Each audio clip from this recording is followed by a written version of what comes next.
My name is Shannon Edwards. I am from Edmond, Oklahoma. My family, my Osage family, is from Pawhuska and Pershing. We currently have our original allotment near Barnstall, so spend time on that property. My mother's family is Chickasaw from down south. That's where my middle name comes from. So I've been around Pawhuska area all my life, basically. Mostly summers, but from other times also. I'm running for re-election because I feel like there's more work to be done. We've set some good base work, but we have a lot more to do.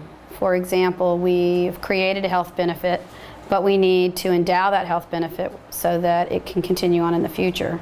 We've created a scholarship fund, but we need to be cognizant of the fact that tuition and fees go up every year, and we have to try to keep pace with that. The way we're going to have to be able to do that is through diversifying our economy, and that's a really important thing that we need to do in the next 4 years. We've touched on it, we've had some successes, we've also had some misses, so we need to work on that more, and I feel like I bring that experience to the table to take the next step. I'm very passionate about my work, and I'm not afraid to say no.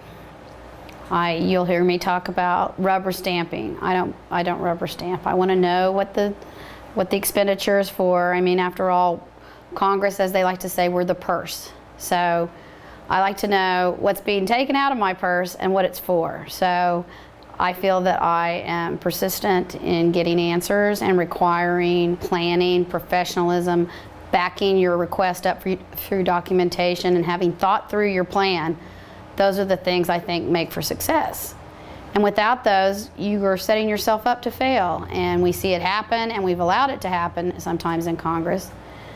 And then we act surprised when it doesn't work out our way. So I believe that I bring that sort of persistence and requirements of professionalism, preparedness, and a plan to the table. I just want us to continue to think outside the box. You know, our government was based in the past on a federal program system, meaning you got this much money for a specific program that the federal government wanted you to undertake. They gave you the guidelines on who could qualify for it. They gave you the guidelines on what geographic area was served. And you just sort of implemented what the federal government wanted you to implement. Now with our tribal money, we can do whatever we want. We need to think past that model, which is, do you live right here? Do you make this much money? Do you have a job?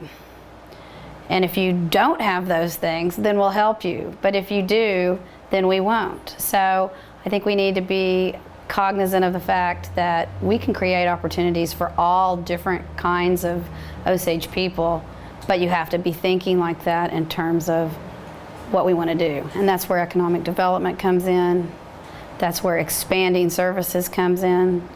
Having the ability to communicate with each other through technology, and recognizing that 88% of our Osage people don't live in an immediate geographic area. They live a lot of places. They live throughout Oklahoma. They live throughout the nation.